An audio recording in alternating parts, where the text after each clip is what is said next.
Welcome back to the Hardware Box podcast for episode 107. Interesting mix of topics in this week's episode. We're going to be talking about some of the latest CPUs that Steve has been testing, primarily the 7700X3D, but also the 5800X3D 10th anniversary edition, seeing how that goes and whether that's justified. We're also going to talk a little bit about this Nvidia RTX 50 series hotspot temperature thing where it was hidden. Now people are finding ways to look at it and what that means. And if you love us talking about the Steam machine, we'll throw a bit of that in there as well for you. So let's get into it.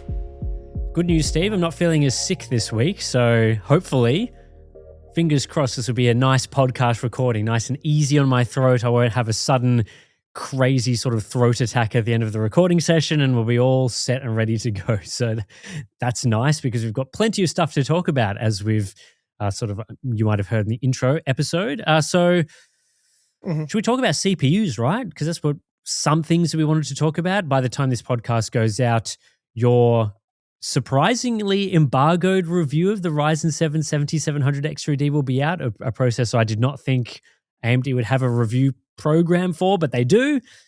People have seen the results by now. 5800X3D have done some testing in that as well. So yeah, take it away. What's happening in the CPU world? Well, it's quite funny the order we're doing this in because we're doing this a full day before that review is actually set to go live. So I am actually still working on that content. So normally I wouldn't have gathered all my thoughts, worked through the cost per frame, analyzed it, put my conclusion together. So I'd have some idea of how it performs, but wouldn't be able to give you like the full picture. But because this is a 3-year-old CPU that's just been downclocked and repackaged as a new CPU, I don't really need to review it. As you said, like it's kind of weird. There's an embargo. So the 7700X3D is just a 7800X3 that's been downclocked. It's about a 10% deficit there in clock speeds. I think based on my testing, it looks like the performance loss relative to the 7800X3D is around 4 to 7%, depending on, the game quality settings, the hardware configuration, all that sort of stuff. But pretty expected performance loss there. So that's it really, $330 US. We have seen the 7800X3D, I think, get down to maybe $320. I think it's about $360 to $380 at the moment. And then typically more around probably $400. So given that coming in at $330, if that's like the guaranteed starting point, then sure, that's pretty good value. And as we know with AMD, it's probably not going to be too long before that part's seen at maybe, let's say, $300. I think if you could buy DDR5 memory at a, mid 2025 price, that would be a decent product. I mean, it's a Zen 4 binned product. I don't know how excited you can get about that, but it's a decent value offering, especially if it dropped down to say like $280. That would be a great CPU for gaming, right? So yeah, it's a weird one, isn't it? Because we're kind of in this market where CPUs, motherboards, DRAM, not exactly hot ticket items that are flying off shelves. And so the only parts that I could see, like CPU-wise, being, I guess, somewhat successful in this market is sort of the options that you can just drop into an existing socket, sort of like the 5800X3D that we might talk about in a moment. But the issue with the 7800X3D or the 7700X3D is that really a choice that people on AM5 are going to just be dropping into their existing system? Like, it's not that much faster than, let's say someone had bought a 7600 or 7500F or something. Are you really going to be going out and spending $330 to drop in a 7700X3D? Or would you just be going, well, if I wanted an upgrade, I may as well, actually try get some decent performance improvement and go to like a 9800X3D or something like that? And so I guess they're targeting like upgraders, but then it's not a market for upgraders at the moment. So it's kind of like a no man's land sort of product at the moment. It's just a victim of poor timing, but the timing is what it is really. They're sitting here. AMD knows that this isn't a particularly appealing part. It's not going to convince people on AM4 to just stomach the awful pricing of DDR5 memory to pick one up. It's been to silicon. It's been in the works. It's been sitting there ready to be released at some point in time. As I said, the 7800X3D, I said that's a 3-year-old product, right? Yep.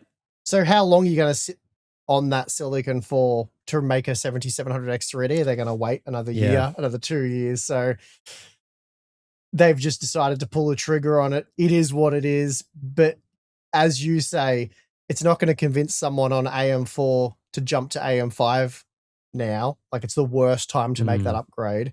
And if you're already on AM5, what's the slowest CPUs there? I mean, maybe some of the APUs, but if you had a Ryzen 5 7600 or a 7500F, you're sitting there going, yeah, I'll upgrade to that now. I won't wait for Zen 6 and see what plays out there. So it's just in a weird position. It's not a bad product. It's just an unfortunate, poorly timed product, let's say. Because again, if you could buy, 32 gigabytes of DDR5 at a good price, like what we saw in, say, mid 2025, the 800 series motherboards have gotten quite competitive in terms of pricing now. They're no longer absurd for like a B850 board, so you can buy them relatively cheap. Like, you can get a good board for about $140. So that'd be a good $600-ish platform upgrade that would get you top tier performance, top tier gaming performance anyway, not necessarily productivity. But it would have made sense. It would have been pretty appealing. And again, like I said, I fully expect this CPU to dip down into like 280, I don't know, something like that, 270. It'll certainly get to 300 pretty quickly, I would have thought. But seeing a $200-ish price tag associated with it in the next few months wouldn't shock me. Yeah, I think the thing to look out for with these parts is going to be the bundles that you see offered at places like Newegg or Micro Center, where you can sort of attempt to get a CPU, motherboard, and memory all in one. I was just having a look at Micro Center in terms of what they're offering with bundles. You can get right now a Ryzen 7 7800X3D, so slightly faster than the 7700 that we've been talking about. You can get 32 gigabytes of DDR5 6000 from Corsair and an Asus B650E Max Gaming Wi-Fi white motherboard in a bundle for $700 US. So you're looking at, if you were interested in a 7700 XD, for example, you take out the $330. What are you left with? About $400, right, out of that? And then they're giving you a motherboard and 32 gigabytes of DDR5, which combined is probably more than $400 at the moment. I would have thought so. Probably well above that. So, I mean, that looks to be right now a better, like, I don't know whether 7700s are going to go into these sorts of bundles. I would hope that they would, but for an upgrader, that sort of is something that would incentivize me to consider something. And maybe that's what AMD needs to do with these parts, right? Is instead of focusing on just the boxed units, really trying to enable these types of bundles at retailers, because they can put in things to sort of go, hey Asus or hey Corsair, we'll maybe subsidize the CPU a bit, and we'll try work out some sort of deal here in this market where memory is bad. Because obviously, if Micro Center was selling these components individually, the memory and stuff would just be, just go crazy at the current sort of prices that it's available at retail for. But if AMD is like, well, we'll allocate you some memory that you can sell in these bundles to try and move these components for people, then maybe that's a bit of a better option. I'm not 100% sure, but as an individual CPU, it's not exactly enticing me too much. But I guess that is what it is. Yeah, there's not much you can really say about that. The 5800 X3D, though, you've also, I don't know whether I should say you've retested it or you've looked at the anniversary edition, because it's the same CPU. So yeah, it wouldn't be a re-review. I wouldn't have thought. It was more just confirming that it is a 5800 X3D, because AMD claimed it had to be re-engineered and use modern processors to create it. They couldn't just go back to the way they were doing it previously. So I sort of explained that in my video. And I got one. So it was sitting there. I didn't have to do anything with it. I just got it because I wanted it. And I had a couple of questions of my own. I'm like, well, okay, so thermally, how does this compare to my old 4-year-old CPU? Is the performance exactly the same? I was expecting the performance to be exactly the same, but I was just interested in thermals. Make sure it was all 5800X 3D like. So I chucked it in the test system, started verifying that, side by side on the same BIOS with the original model. And then that was pretty interesting. Just not because it revealed anything surprising, just it validated that it is, a 5800X 3D. Tested the performance, it's a 5800X 3D. And then by the time I got into it, I'm like, you know what? I might as well just make a video confirming that a 5800X 3D is still a 5800X 3D. So I made the video that, some of the people listening would have seen. Got to compare it to other similarly priced CPUs. And then the other reason I wanted to do that video was to explore how, I don't know, reasonable, unreasonable the $350 US price was, because that's something you talked about back at Computex in your news video, where you're like, look, $350 US on a 4-year-old processor that they're bringing back, not great, not super exciting or attractive, but it does also make sense because people are actively paying well over that for secondhand models, not brand new CPUs, secondhand ones. So given all of that, for-profit companies not going to look at that and go, well, let's make no money off this or make as little money as possible. So they priced it at $350 US, and at that price, it's amazingly good value. I mean, people are going to get triggered by me saying amazingly good value, but it is, because the alternative is much more expensive. So if you're on AM4 now, you've got maybe a Ryzen 5 3600 or whatever it may be, and you were looking at spending $450 on a secondhand 5800X3D, buying a brand spanking new one for $350s, kind of a nice thing. There's no other way to put that. And people, when you explained that in your video, people were saying, oh, we're so cooked now.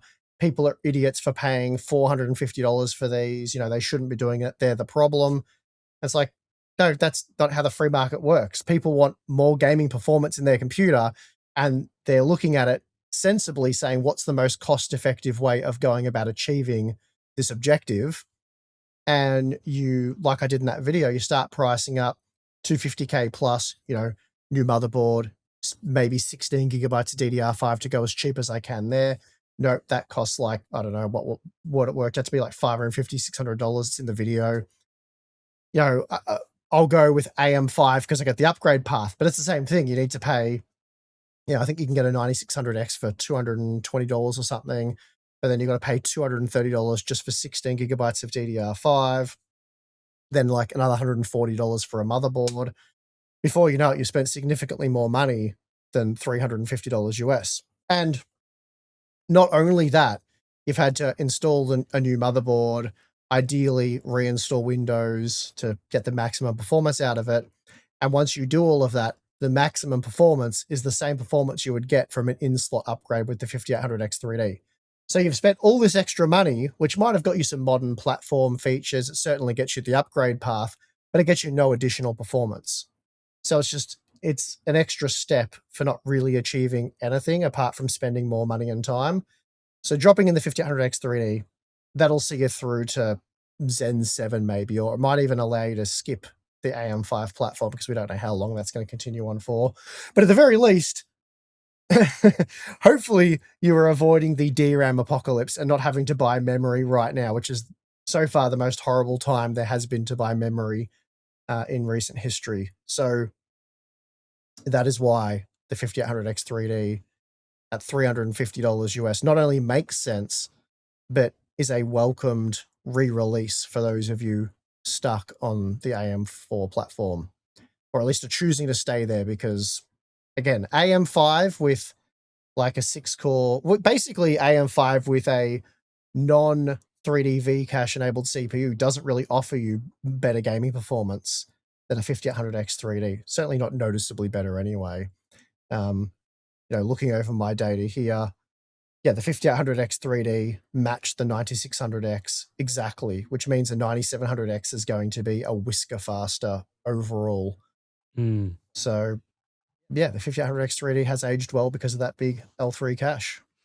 Yeah, I find it weird that sort of, the complaints about the pricing and that sort of thing relative to the used pricing, as you mentioned, it kind of, it is what it is. If people were paying $450 for this CPU and then AMD offers it for $100 less brand new, yes, we could sit here and say, oh, they should have made it $200 or whatever is the acceptably low price for a part that's however old the 5800X3D is now, like 5 years or whatever.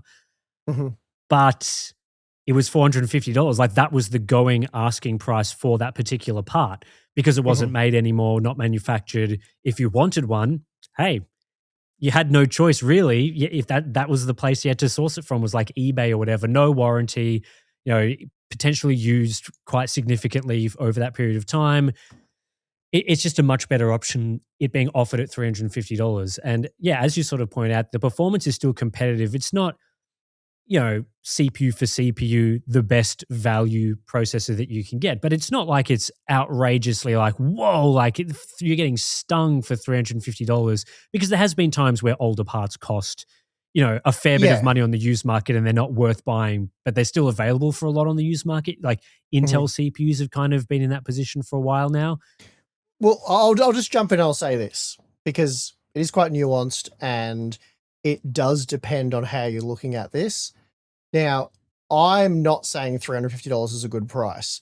I'm merely explaining why $350 can make sense and why it is $350. So, that's the situation. We've explained why, because people were paying $450 or more. $350 is a good deal for people already on AM4. So we've covered that. Just to sort of hone in on what you said initially there, I think it is a bad price though on its own merit, because even if you factor in the platform costs, so let's say, and this is the people who I have to imagine are complaining, right? They're like, everything sucks right now.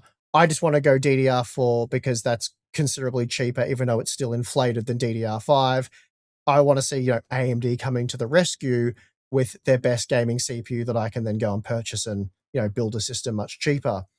And while when you factor in the platform costs, it's not as horrific as just the CPU costs, AMD are doing those people no favors by pricing it at $350. They're rolling them because 16 gigabytes of DDR4 with a cheap B550 motherboard, the package comes out in my video, I estimated $580, which is the same price as a 250K plus with DDR5, the same capacity, 16 gigabytes, and a Z890 motherboard.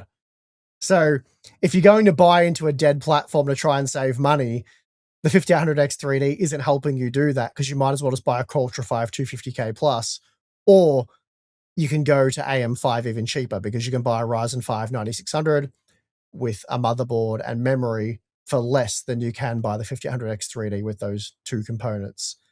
So it doesn't help anyone doing a platform upgrade, and then the same will apply for doing a new system upgrade. If it was $250, you'd be saving $100 there, which again, it's not massive and probably for most people isn't going to be worth it. But at least you can say, well, it's $250 for the CPU. They're bringing it back. Like, they couldn't bring it back for free. It'd still be more than the 250K plus, mind you. They're like $220 at the moment. So I think people are probably looking at this thinking this CPU should be like $200 max. And I think it's hard to argue against that, because it delivers the same performance as a 9600X, and that's $180. So, but are they going to bring it back for $150? Hell no. I mean, they sell the 7500F for that, but, different silicon. Well, I think that, you're sort of breaking it down a little bit and sort of figuring out why, once you start making it attractive to that type of buyer, it becomes at a price that's so absurd that they would just have never brought it back. Yeah, like that's right. For $200 or whatever, there's no point, especially because AMD offers alternatives for people who are looking for a platform upgrade. So if you were someone that wanted to build a new PC for the first time in this current market, if you're one of the 3 people that's interested in that, I'm not convinced you would ever consider a 5800X3D. I mean, yes, unless they were offering it for some absurdly low, probably unrealistic price. I think it would just make a lot more sense to go with the options that you've already talked about. Either the Intel's dead platform that gives you more, or going for an AM5 option right now and spending a little bit more money. So AMD themselves are already sort of offering a path for those customers, so that I don't know whether from a company perspective, at least, they needed to go with the 5800 XD. Well, let's offer multiple different, like we'll offer it for the upgraders, we'll offer it for the new system builders. I think for the new system builders, they just want to encourage people to AM5, which is ultimately probably the better choice. And for holdovers or people who just want something really cheap, I mean, there are extremely cheap AM4 systems you can put together that are maybe more of a suitable sort of let's spend as little money as possible while things are bad and then hope things get better and do something else later in the future. But yeah, I just think that the position the 5800 XD would need to be at for those upgraders, they just wouldn't have ever offered it at that price. And it would have been such amazing value for people who are in the target audience of upgraders on the AM4 platform that I guess they probably just would have sold out like immediately, like it would have been in high demand, flying off shelf sort of status thing. And clearly, not that this is great for consumers or anything, but AMD can make money from making it $350. So yeah, of course, I would definitely prefer if it was like $200 CPU. That would make more sense for everyone. But I don't think it's a bad price for the target audience that they've made it for in the current market. I think that's right. That's the thing. It is actually a really good value CPU. That's the crazy part. If you're already on AM4, if you've already invested in an AM4 motherboard, and maybe you have 32 gigabytes of DDR4 memory, probably 16, but who knows? But you've already got memory and a motherboard. You can't get, for $350, you can't get that level of performance. Like with an upgrade, it can't be done any other way for somebody who already has those two components. So it's a great option for them. For everyone else, just ignore it. It need not exist. So it's a weird, unusual situation, but that is the situation. It is both. It is simultaneously a great deal and a terrible deal. So it depends on the other variables. Yeah, I don't see it as being too different from some of the parts that are, not the best value for game. Like I'm thinking of something like a 9950 X3D2, for example. That's not a particularly great value CPU for gaming because it's not that much faster than a 9850 X3D for gaming. However, if you had a certain use case, in this case, of that specific CPU, you want to do productivity tasks or whatever, it can be a great buy. Whereas the 5800 X3D, again, not necessarily the best option for people who are building a new system, but if you're in that specific use case where you've already got the platform or whatever, then it becomes good value. So there are certainly other processors on the market that are sort of in that conditionally good value or conditionally good option bracket. Yeah, I meant in that unique way though. Yeah, it is a very unique way for that. We're not talking about a specific workload or whatever. We're talking about specific ownership of parts, I guess. Yeah, that's right. You've already collected those items. Well, this is going to be good for you. Yeah. Otherwise, not so much. Yeah. So yeah, it's a weird one, but that's the situation there. Yeah, and I don't think we'll be seeing too many more AM4 rehashes. I think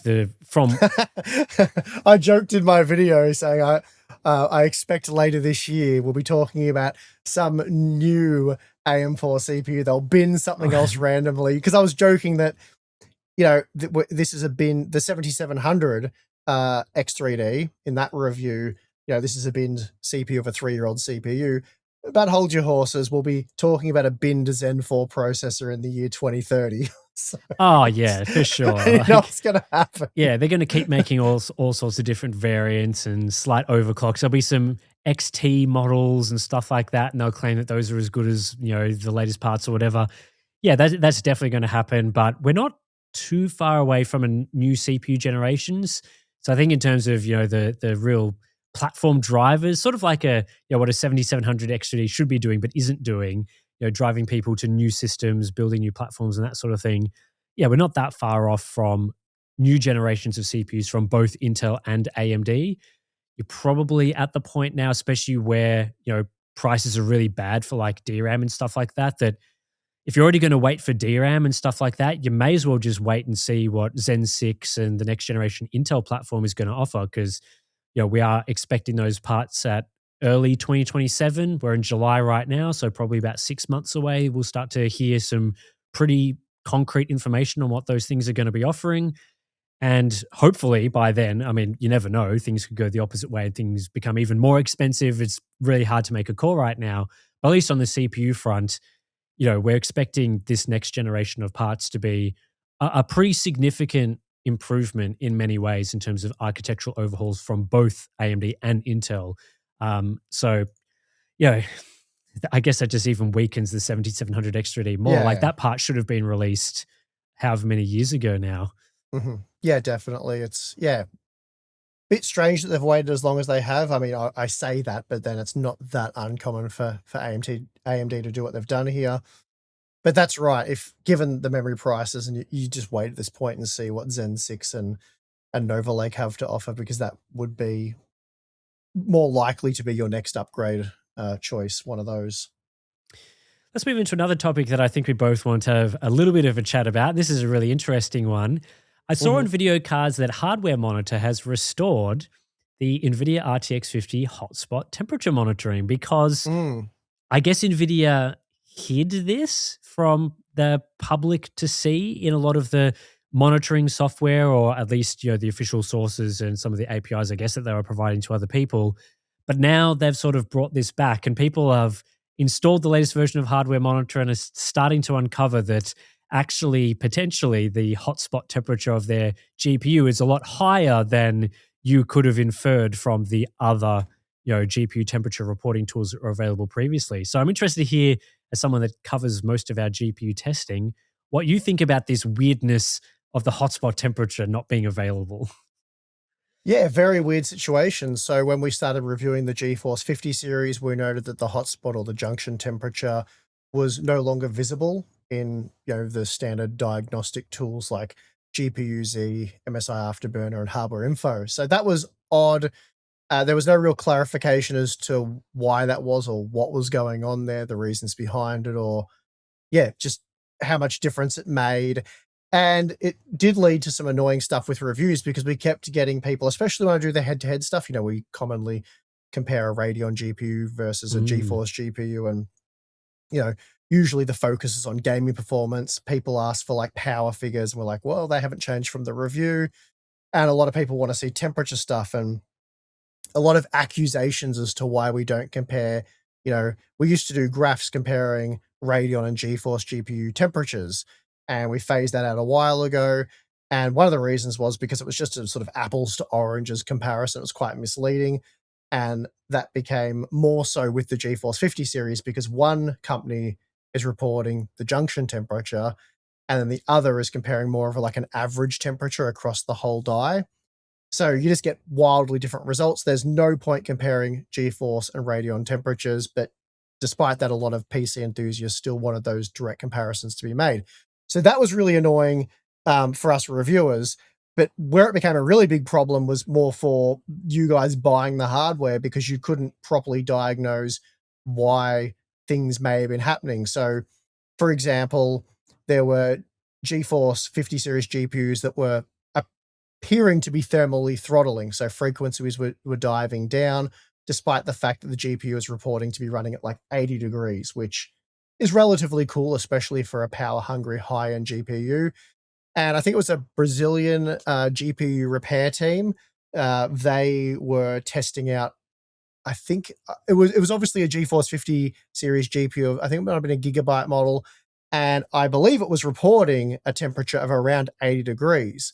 But when they used their NVIDIA diagnostic tool called Mods, it was showing that the hotspot temperature was 107 degrees. And that was the reason why it was throttling down.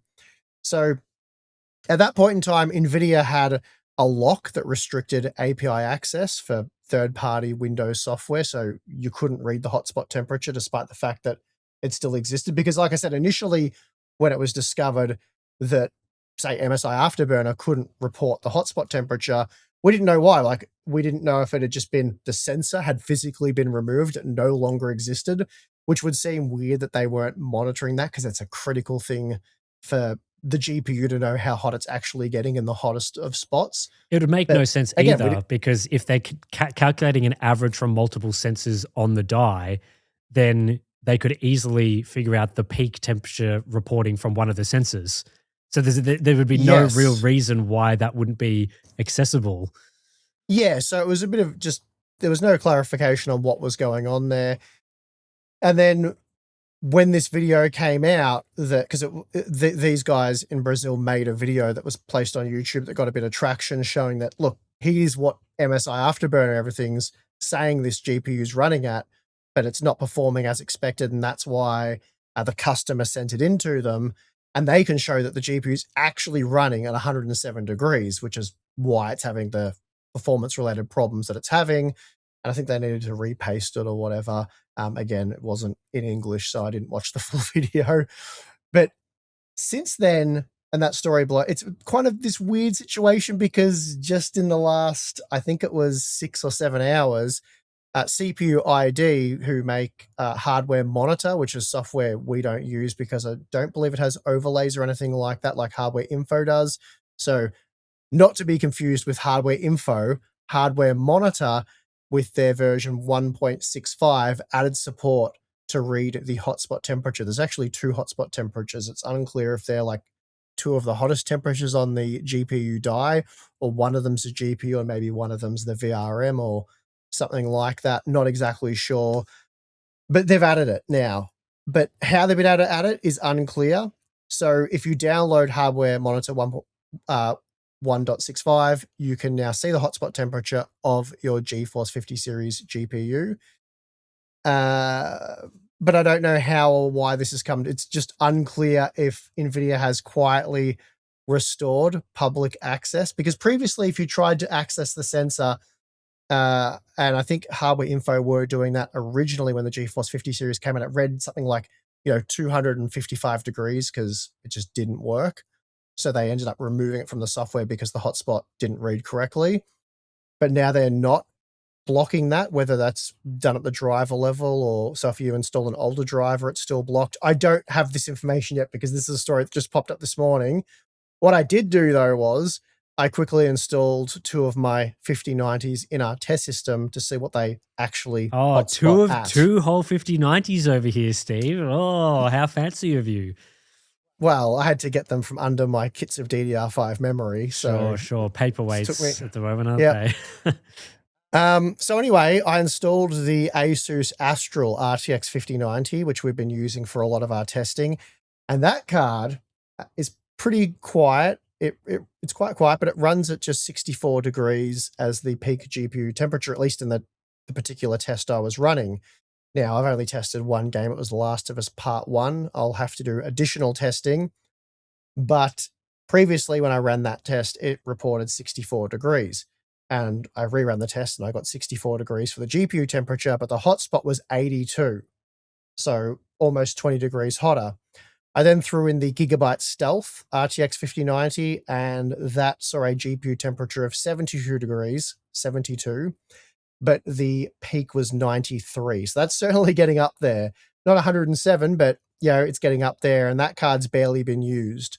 So, as the cards age and whatnot, the temperatures can creep up a bit.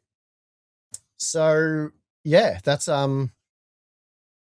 interesting. So the GPU, I've found a note here. The GPU is running at 67 to 68 degrees that the technicians were looking at, but the hotspot was 107.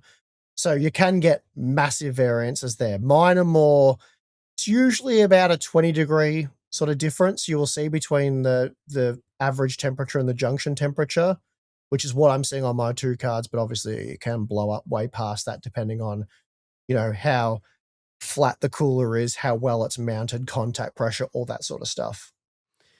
Yeah, I don't know whether the Hardware Monitor has somehow accessed the Nvidia mods pathway or something, whether they've been able to figure out how this internal mods tool was doing it, and they've been able to add that same access maybe through some sort of hack or something or into their software. I'm not 100% sure. It's certainly interesting that they've been able to do it.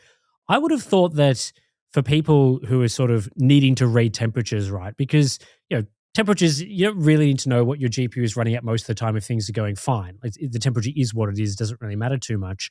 But certainly if you're having issues, crashes or performance throttling or something, you do want to know accurately what your GPU is running at so you can go through and start running diagnostics. Is this a paste issue? Is this a cooling issue? Or is it not related to the GPU? Maybe the power supply that I'm using is becoming a bit dodgy, or that I'm running some software that's causing performance limitations. And so you're having access to an easy tool that you can just look at the temperatures and you almost just check that off, right? You sort of go, okay, temperatures 70 degrees, whatever, all fine. However, for a GPU, right, it's not like the entire GPU core, the die, is all the exact same thing from edge to edge. There are different blocks and things inside. Like obviously there's the shader cores that are the majority of the die, but there's also parts of it that are going to be, the display engine and the media engine and things like that may not be being utilized to the full extent all the time. So if you're averaging out the temperature across all elements of the die, it's always going to be sort of significantly lower, and this is obviously what it's showing, it's going to be significantly lower than the peak areas that are currently being utilized. Because if you're not using the media engine, you're not using, maybe the cache isn't being hit significantly, you'd expect those areas to be cooler. So averaged out, you get this nice 70-degree figure. However, for the actual diagnostic purposes, it's the hotspot temperature is the thing that you need to know. You don't need to know the average. You need to know, is there something going on that is causing performance throttling because the cause, that specific core area is running hot or whatever.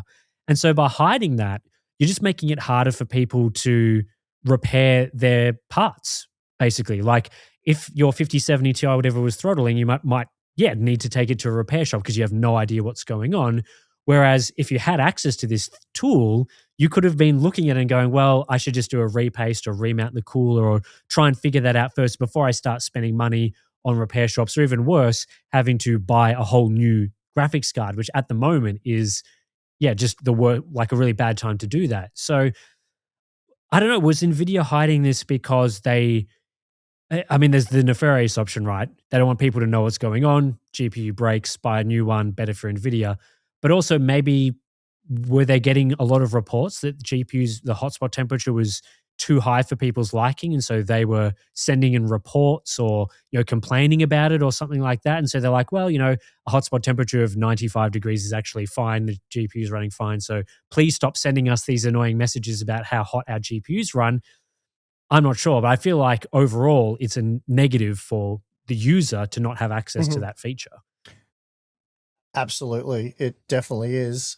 Trying to make sense of it or work it out, challenging, because we can't make sense of why they keep making the power input connector worse and worse in the face of failure. So if we can't understand why they've continued to remove safeguards and make the power connector worse, good luck explaining this one. Because, it could be as simple as on the higher end, more power hungry cards, they were seeing more variance between the average and hotspot temperature.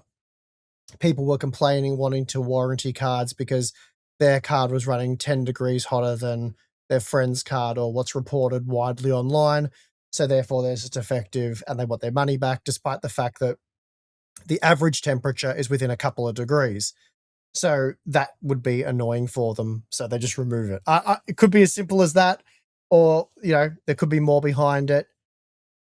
We're just guessing, but it was removed. It was removed for a long time. And then there was a small amount of sort of online drama about it. And then all of a sudden it's now accessible.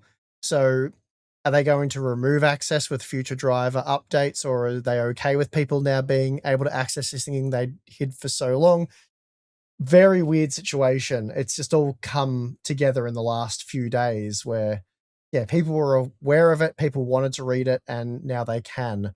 Though, again, as I said, it's still not exactly clear why there's two hotspot temperatures in the software, and are they both the GPU or is one the VRM or something? So something for hardware monitor to explain there, or CPU ID explain why the hardware monitor software is reading two of them. But I guess one of the other options for why they hit it is potentially it wasn't that accurate. Like potentially they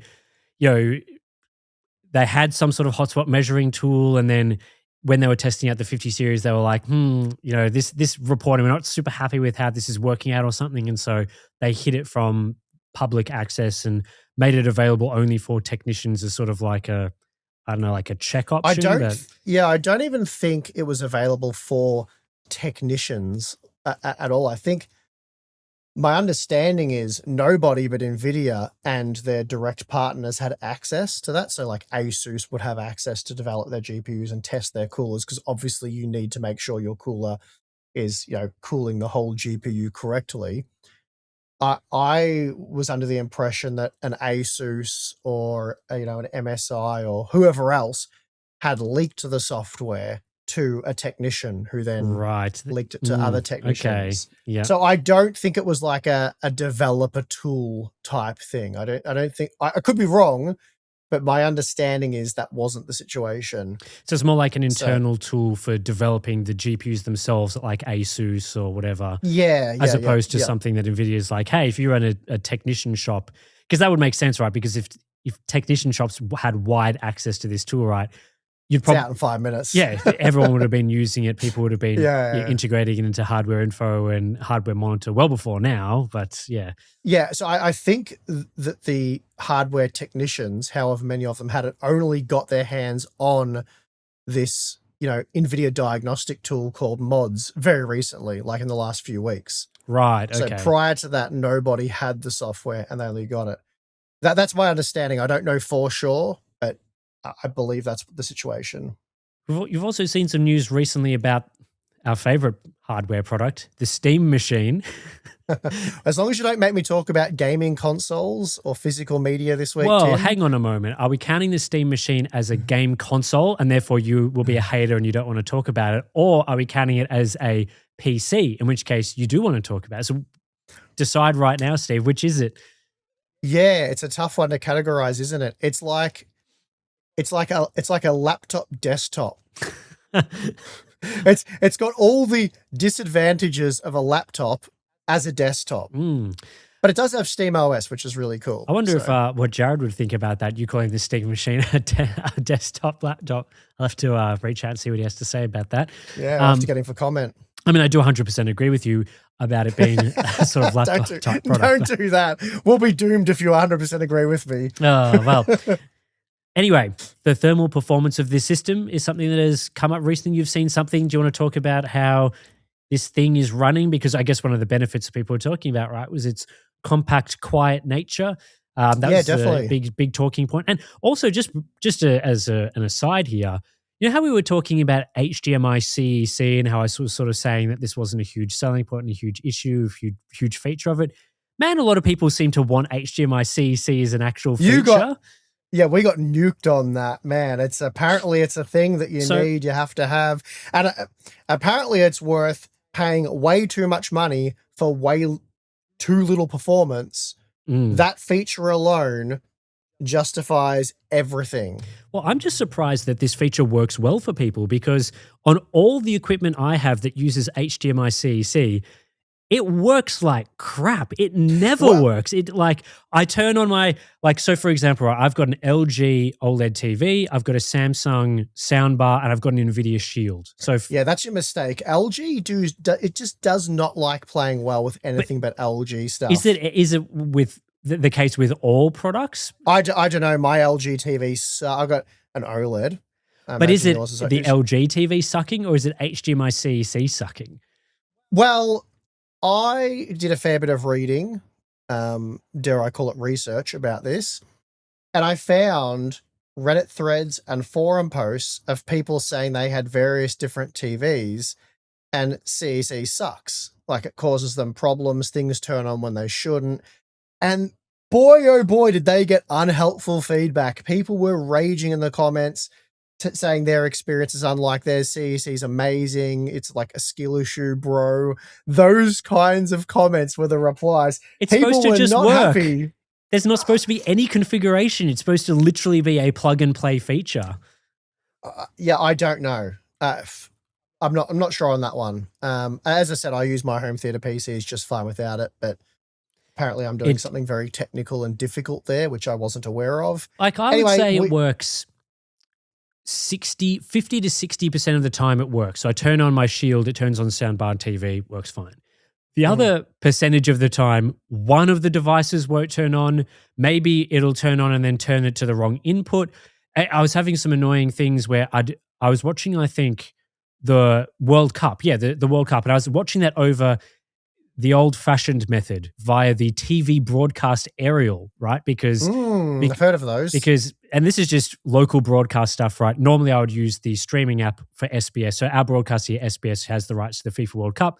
The SBS app streams at a low frame rate. I was finding that very annoying. I flicked it over to the terrestrial TV antenna version, old school, and found that it was a high frame rate. So I was like, that's more pleasurable to watch, more enjoyable. I'll use the old school method. But then if you turn it on the TV while you're running the TV method, it will then use HDMI-CEC to turn on other devices and flick over to those inputs. So it would be turning on, I think it was turning on my Nintendo Switch or something when I was turning on the TV to watch. I'm like, this feature to me has not worked well ever. it's never been as seamless as advertised. Well, this is what a lot of people were complaining about. But then there were a lot of people that were very aggressively defending it and saying it works flawlessly for them. So either the stuff they've bought's not good or they've got it set up wrong or something. But I mean, look, I realize that I'm old and do things. I'm extremely tech savvy and must be just much more technologically advanced than I'm joking, guys. But the way I do it is on my LG TV, I have the TV to default on to the input that my computer's on. And I just walk up, and I know people were saying, oh, but you've got a keyboard there, so you're already lost in this conversation because you want to like power it on with your controller or whatever. That's fine. I mean, I'm not that kind of casual gamer, but I walk up, touch the keyboard, like hit spacebar, and then I hit power on for the TV, and then it defaults to the input of the home theater PC. And then I just use that as I would. You know, there's various different ways in which you can interface to that. And then if I want to use the smart TV functionality, I hit the little house button on my remote. I believe that represents home. And then that works, and I can like do 4K KO and stuff. And then I just select the input to go back to the computer, and it all works seamlessly. The only thing that sometimes plays with the LG TV is it doesn't like my Bose soundbar. I would say 90% of the time when I turn the TV on, it works. But there's that 10% where I have to spend way too much time doing things that I can't explain why they end up working and getting it to work. And I've Googled this extensively, and people are like, LG TVs suck with like the Bose ecosystem. You're better off just using LG stuff. And it did work flawlessly once upon a time, and they did a software update which broke it. And standard stuff. Anyway, it does seem better more recently with the more there was a good year there where it probably was like 50% of the time, but now it's back to 90%. Anyway, don't mean to rattle on about this sort of stuff and rile people up in the comment section once again. Though it is good for engagement, so maybe we should do this. We should dedicate, do some rant sessions about various things. Yeah. Because HDMI-CEC genuinely grinds my gears about how badly it works. For at least every time I've used it, prior to devices, other devices. I think I was setting up some stuff at my parents' house, and I'm like, because they're older than me, right? So I'm like trying to make it easy for them. Makes sense. Single button use is really helpful for them, and didn't work for them either. They have to turn on their devices individually and stuff like that. I'm like, oh, well, this feat. Anyway, that's the only advice I can give you, Tim, is don't go on Reddit or a tech forum and tell them about your HDMI-CEC issues, because you will be told that it's a skill issue, or you've bought the wrong thing, or you don't know how to set it up, which ties back into the skill issue, I suppose. So just don't do that, because it'll save you some time and heartache. Well, yeah, that's Reddit sometimes, isn't it? Anyway, that was what were we talking about? That was the biggest side, because we were going to talk about, I think, the thermal performance of the Steam Machine, because right. That was I was going through the list of things that were the benefits of the Steam Machine, right, which were compact size, its thermal performance, and then I got sidetracked by the HDMI-CEC being this really important feature that some people think is very important, and how I thought it is actually a garbage feature that never works. And so let's get back to the thermal performance, because you saw something relating to how the thermal's maybe not as good as originally advertised or something. Well, yeah, I don't know if it's exactly that, but it's a weird situation. So in this isn't necessarily directly related to this, but I'll give some context. So in the Gamers Nexus review, once you factor in the ambient room temperature, which I guess they were going with 21 degrees. I'm not really sure exactly what temperature because they just provide the delta. Anyway, I think if you go like a 20-degree temperature, they were saying in their testing, their stress testing, the GPU ran at 77 degrees and about 70 degrees for the CPU. Okay, not too bad. Yeah, that's right. But again, it does, if your room's another 10 degrees hotter than that, then you could probably go to like 87 and 80 degrees, but that's still usable. Yeah, but it must be running hotter for a lot of people than what Gamers Nexus have reported, or there's some variable or situation where there's an unknown factor here, right? Because upon shipping to customers, the red bar, red light, whatever you want to call it, that should have only activated once the CPU hit 95 degrees and or the GPU hit 90 degrees, which is considerably hotter than what Gamers Nexus were reporting. So to get those temperatures, you'd have to be sitting in like a 40-degree room. Maybe people are using them in their sauna. I'm not sure. Putting it in a cupboard. But once that red light, the red bar comes on it, is my understanding at those temperatures, it starts to thermally throttle to, preserve itself. So anyway, they were saying that was too conservative. It wasn't thermal throttling at those temperatures, but it was warning users that it was getting too hot. That was how it shipped. Okay. They're now working on a new BIOS update that's going to raise both the CPU and GPU temperature to 100 degrees. So it's a laptop. So the Steam machine will start throttling performance at 100 degrees if either of those components or both of them get to that temperature. And if they continue to exceed 100 degrees, the system will shut down to protect itself from damage. Now, according to Valve, the Steam machine begins to reduce performance when either the CPU or the GPU reaches 100 degrees. So that's what they're saying. Again, the system will shut down to protect itself. So that means once this BIOS update occurs, if you see the red light bar, it will start thermal throttling. That's what's going to happen. Now, are they going to hit 100 degrees? I mean, they were already hitting 90, 95. 100's not much more than that. I don't know.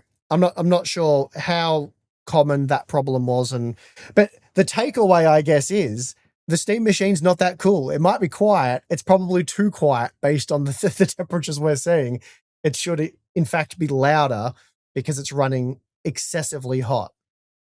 And a big problem they're going to have is, and I think this may explain the discrepancy with the Gamers Nexus results, is Gamers Nexus probably had this thing sitting on a bench, a test bench. No, just a bench. They had it sitting on their bench, plenty of airflow around the unit, and they were testing it, in a open environment, I guess, if you will. Whereas, as people have pointed out to us many times, this is a cute little home theater PC. It's meant to integrate into your existing home theater, set up nicely. It's a console. It's not meant to be like a big, ugly RGB infused pre-built.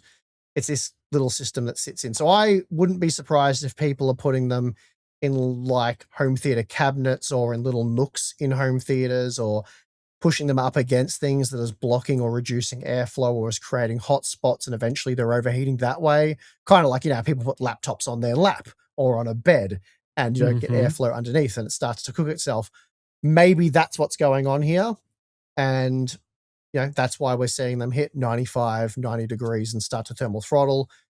If that is the case, raising the thermal throttle to 100 degrees isn't going to solve that problem. It'll just go to 100 degrees and then you'll run into the same problem that has the same solution. So I guess the takeaway is the Steam machine already needs a BIOS update, which is slightly humorous. I'm sure that's just a very minor inconvenience and that won't be a problem to apply. But I mean, it sounds very PC-like, doesn't it? Needing like a BIOS update shortly after release for addressing some sort of issue. And it runs very hot. Because one of the things we were told in our podcast discussing the Steam machine and why we thought it was rather unimpressive given the performance and price was that good luck, Tim, trying to build a mini ITX PC that is as compact and as cool. But they left out the performant part. Yeah, I mean, so that's always a weird one, though, because, like, I know what they're saying, right? Like, hey, this system is compact and quiet, and therefore it must be cool, right? Because you just kind of infer that from how hot it's running, how much fan noise there is, and that sort of thing. But on PCs, you've always had the ability to just turn off the fans or turn the fans right down. And then, you can easily get your CPU and GPU to run at 90 to 100 degrees in games if you really want to. And in fact, there's been a lot of times where I've personally done that because fan noise has been annoying or whatever. This is more back in the old days where I'd buy like a cheap cooler or whatever, and it was a real piece of crap. And I'm like, it's really annoying when it spins up in games or whatever. Can I just like run it a little bit hotter or whatever? So you install a utility, you limit the fans or whatever so that it doesn't go as crazy. and it runs hotter, but it runs quieter. I mean, that's just the way that you've been able to run PCs for ages. So, I mean, yeah, making a compact system that runs at like 100 degrees, trivial, I would have thought, to be able to do that. Again, like laptops do that all the time. They run very hot. And this is, as you pointed out, a laptop desktop. So, well, yeah, it's not cutting edge technology. It's not highly efficient, latest and greatest top tier technology. It's old, relatively, I would say, inefficient technology. So the fact that it performs horribly while running hot is just par for the course. Like, that's expected. Everyone knew that was going to be the case. I don't know why we're pretending the Steam Machine's something special when it just isn't. It's so far from special, it's not funny. And again, we're not hating on it for no reason. Like, it's just way too expensive for what it is. And getting a pre-built system, like, there's nothing stopping PC Case Gear or any retailer anywhere in the world, and we've started to see them do this, is offer their customers a mini ITX custom built system and install Steam OS on it or something like that. So anyway. But Steve, the Steam Machine sold out. Therefore, success. Well, this is true. We were so wrong about this. This is the biggest success of a console that we have ever seen, maybe. At least a console that is, PC adjacent. It's right up there with like the Switch 2 and PS5, which sold out as well. I mean, this is just a crazy success. And when you said that, I thought you were going on you sounded like you were going on a big, beautiful console rant, man. It's big, beautiful console, and look, sold out, must be a success. It's all great. It's great hardware. Everyone loves it. And we're just sad haters living in our basements. So, what can we say? It's not that they only sold a very small amount of units. Really. No, nothing to do with that. Yeah, I mean, look, I would have been wrapped if we were wrong about the Steam Machine. And look, we were never going to be wrong about the performance because we knew what hardware was in it, right? So we were always going to get that right. We were tempering expectations by saying, look, guys, this thing is not going to be anywhere near cheap enough, and it's not going to be anywhere near as cheap as you guys want it to be. Again, everyone's excited now. Everyone's hyped. I think this thing's going to come in, provide a viable alternative. It's going to be happy days. It's not going to happen. That was really where we stood on it, and we were 100% right. Now, where you want to go from there is up to you, but I would have been wrapped to have been wrong. If they had have delivered this for $500 US, it would have been crazy. Like it, even PS5 base prices, which are like $600 now, or something in that ballpark, I would have been like, yeah, they did a really good job with that. Yeah, I think at $750 US, which a lot of people are saying it would have been if it wasn't for the memory crisis, which again affects everything universally, so it's just a moot point. But if they had have achieved $750 in the current market, what would you have thought of that? Oh, $750 in the current market. You're probably looking at, pretty good areas right now. Obviously, that's more expensive than the sort of baseline PS5s, but I think that, if we're talking about like it actually being the price of a PS5, that is pretty unrealistic and would have been very optimistic. And, I understand it's like a low volume product and that sort of thing. You're not going to hit the sorts of levels of a PS5. So I would have said in the current market for $750, decent, pretty good. Yeah, I think we would have been a lot happier with it. Let's just say that. Whether we'd be raving about it for $750, hard to say. But obviously, if it had to come in at like $600, then you can't say anything negative about it, can you? No, and I think the whole issue that we really had with it last time that we were talking about this, we're kind of just rehashing the previous podcast, right? Was that you can currently buy pre-built systems or system integrated systems from retailers that is a similar price to the Steam Machine and offer better performance. So they had to either offer something different, more performance at the same price, which would have made it significantly better and more viable as that sort of compact, high performance system for people to play the latest games on, or you make it cheaper to the point where it's below the price of other entry-level pre-built systems. Because, and I know we were talking earlier in the week, just in our private chat, sort of about like the value position of consoles and that sort of thing, and how you think that a lot of people should just buy a PC anyway because you're spending a bit more and you get better value. I have always seen the consoles as this option that's the sort of below PC option. The whole point of a console, the whole value of a console is that it is cheap.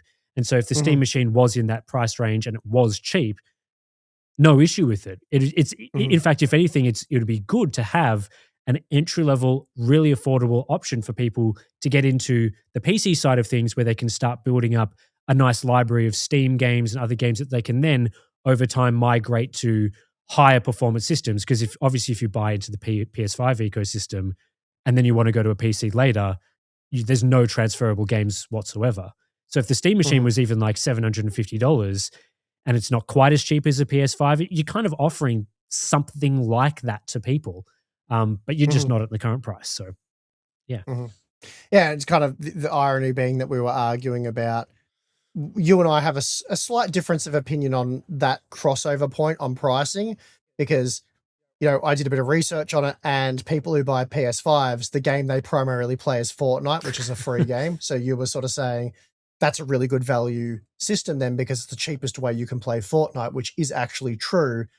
I'm of the opinion, though, that I personally would show a bit of patience, save up a bit more money, because it was only a few $100s. And I'm not saying only a few $100s, because hundreds of dollars doesn't mean anything. I've saved up for PCs before, guys. What I'm saying is I would rather spend however many months it took to get a PC rather than spend years on a PS5. Right? So if I had to spend an additional 12 months working at Coles, which is what I did back in the day, I would do that to get myself a PC, because it's an infinitely better experience if you want to play a game like Fortnite. Now, there's levels of playing Fortnite. I like to play it semi-competitively. I've got friends who are super duper casual, and it takes them 5 minutes to work out which color gun they want, and they have just as much fun as I do, and they would probably be fine on a PlayStation 5. But I've also had plenty of friends who have bought a PlayStation 5 and then regretted it and then later bought a PC. So anyway, Tim and I were sort of having that discussion. Maybe it's a thing we can talk about another time. There's not too much to it. Ultimately, we both agree that something like a Steam machine, which can't play Fortnite, which is kind of funny, needs to be a lot cheaper. A few people got upset that I mentioned the games that it can't play, because that's more on the game developer than it is, Linux, SteamOS, the Steam machine. I'm not really laughing at the Steam machine that it can't do it. I'm merely pointing out that this is a point that you need to consider. Who's to blame for it is irrelevant to the person who wants to bloody play Fortnite for free on their device, right? Well, it's the same as like a PS5 can't play a whole range of PC-only games. Sure. So every ecosystem has got games that can and can't be played on it. And it just so happens that, generally speaking, the PC is the platform that you can play the most games on. But even then, the PC will not be able to play GTA 6 when it launches in November. So there's limitations to that as well. Yeah, it's just one of those things you have to deal with. But, I'm not happy that you can't play Fortnite on the Steam machine. That sucks. I'm pointing it out as a drawback. It's not good. I'm not necessarily blaming I'm not pointing the blame at anyone. I'm stating the fact that you can't do it. I don't need to give a disclaimer as to why you can't do it. The person who's handing over 1,600 Australian dollars, the disclaimer doesn't make it any better for them if they ended up wanting to play that game and then find out they can't. So anyway, it's another little side rant there for you, Tim. What were we talking about here? I don't know. We were just talking about the Steam machine and consoles. I mean, with the whole Fortnite point on PS5, I'm not like a huge multiplayer gamer. So yeah, obviously on PC, you'd get a better experience. I think where I usually come from with consoles being a great option is they are by far the cheapest and best way to play your latest AAA games, where on PC, you really do need something better than a Steam machine if you wanted to play, I don't know, whatever the game's used, because it has got enough VRAM to play games without VRAM issues, something the Steam machine is going to run into for those AAA types of games. So, like your 007 First Light or Crimson Desert or stuff like that. It is a very affordable way to get into that. And the base PS5 these days, thankfully, wasn't the case with the PS4 era, but the PS5, the vast majority of games do have a 60 FPS option, which for a lot of those titles is sufficient for a good enough experience, especially at the price, which is cheap enough. So that's usually where I come from with consoles being a decent option, but like you, the PC is the better platform overall. And so if you have the ability to spend and save money to get a PC, you probably should. That said, in the current market, wait a bit, save a bit more, try and get in at some point where it makes sense, because now's not the best time. But unless we had anything else to talk about with the Steam machine, we should probably... No, we should stop. Yeah, we should stop. We should stop talking about and ranting about this machine and how it sucks. So let's take a break. We'll come back. We'll talk about our boring lives.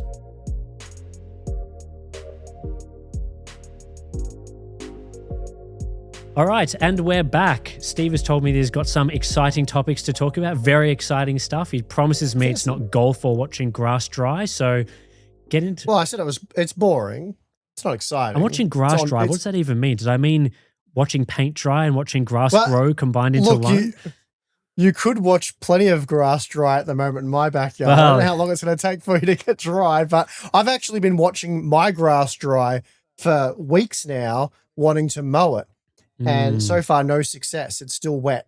So that it is a thing you actually do when you're into mowing your lawns, because you try to avoid mowing the lawns when they're wet. At least I do. I don't know about you, Tim. Your deck's probably all clogged up. Very muddy.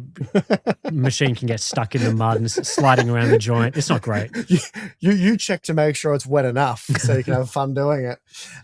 No. So anyway, I don't know how much I've updated you on this. I'm sure I whinged to you at some point when we were at Computex about my arm. Mm-hmm. I've been complaining about it a lot. You mentioned that your arm was stuffed at Computex and you were going to have to amputate it or something, but then I was like, Steve, don't, because you won't be able to work or anything. And I convinced you not to do that. So I think that's how that conversation went. That does sound like me, so I can believe that. No, so we got the Harbour and Box gym just over a year ago. And I used to do a lot of gym when I used to play a lot of sport back in the day, but it was brought to my attention that was about 20 years ago. So I should probably start exercising and doing that again. So built the gym, started exercising regularly, and it was going really well. I was enjoying it.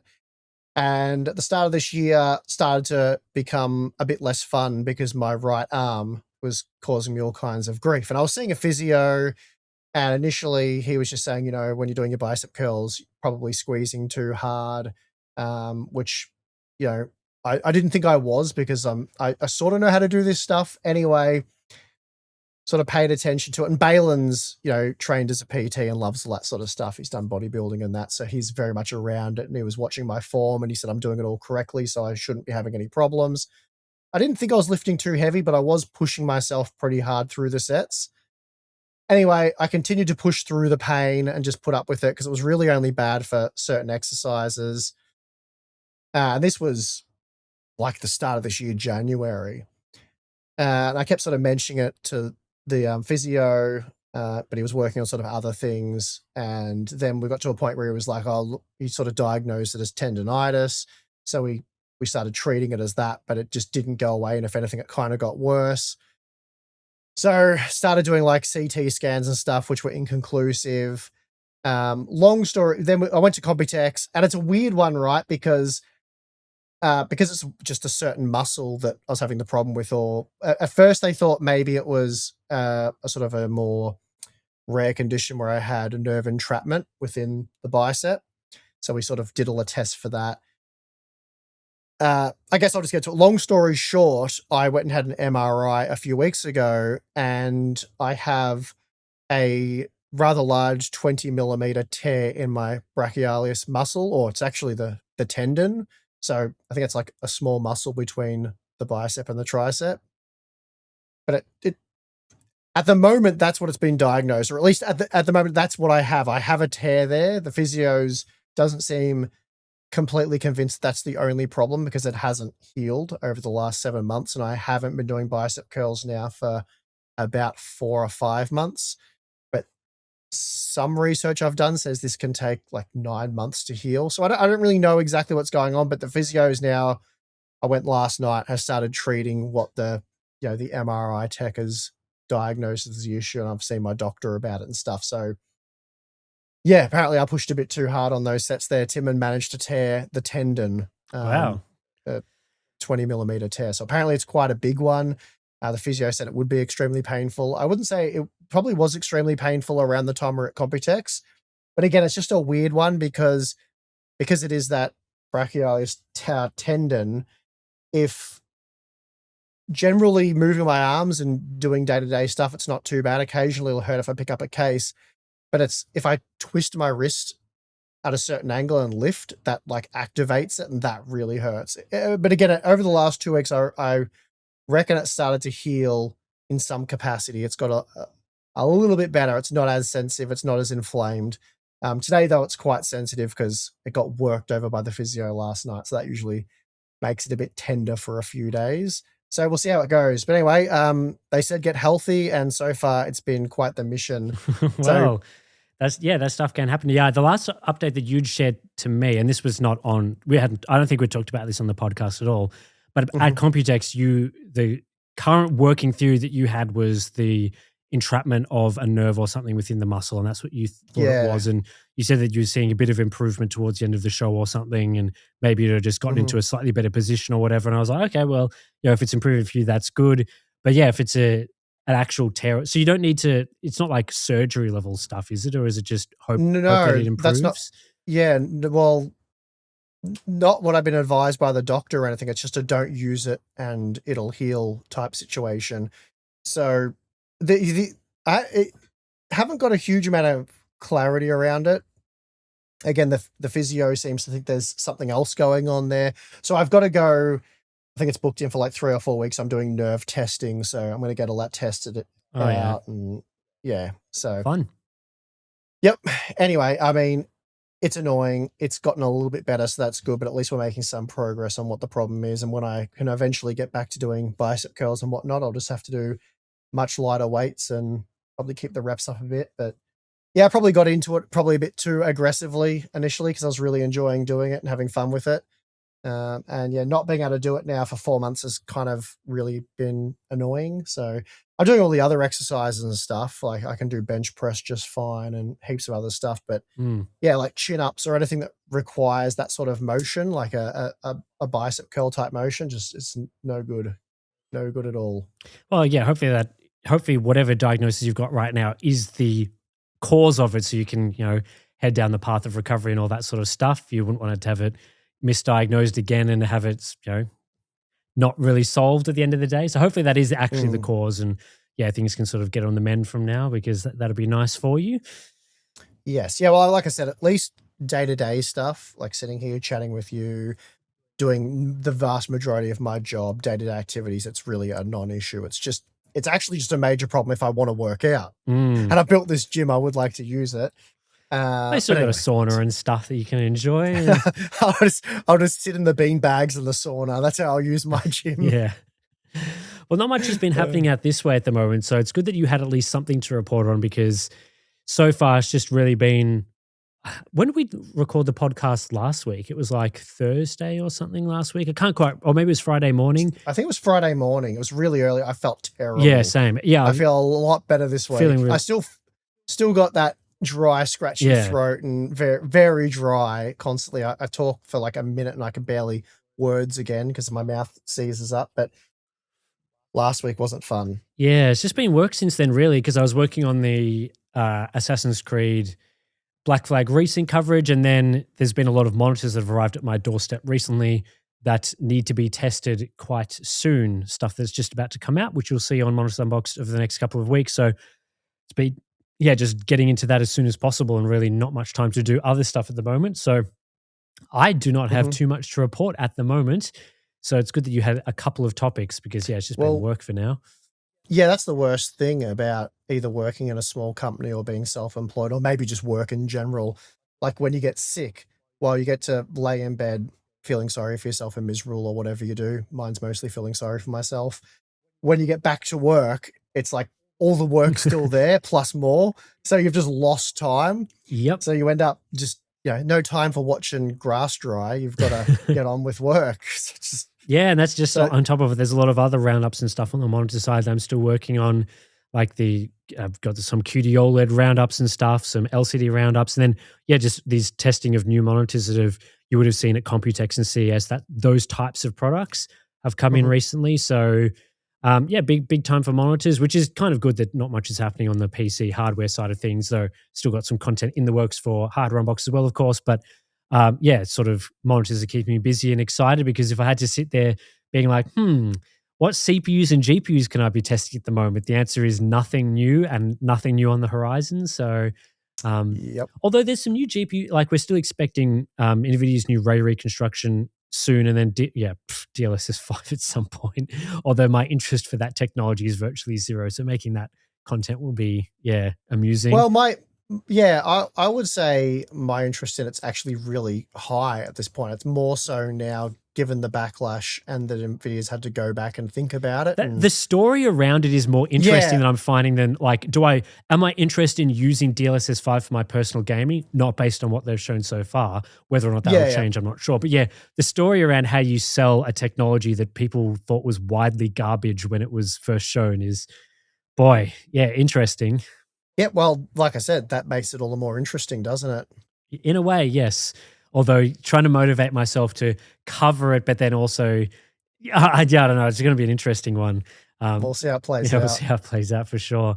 But nothing too much else has been happening in my life, so nothing too exciting. Like you rode the grass a couple of weeks ago, and it's just been muddy and wet ever since. It's been super cold out my way recently as well. So don't say that, Tim, because there are people who live in colder climates and they will let you know about it in the comment section. All those people that get snow or whatever. I know. What are they doing? It's cold for a climate where we get decent sun and have beaches and go to them and stuff.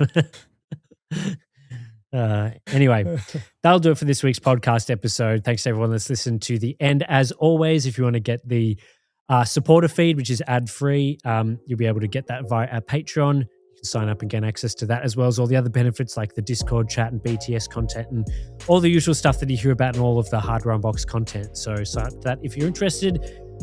Aside from that, we'll be back next week. Hopefully neither of us will be sick and there'll be some more topics to talk about. So we'll be back at the usual time. Until then, thanks for listening and we'll see you in the next one.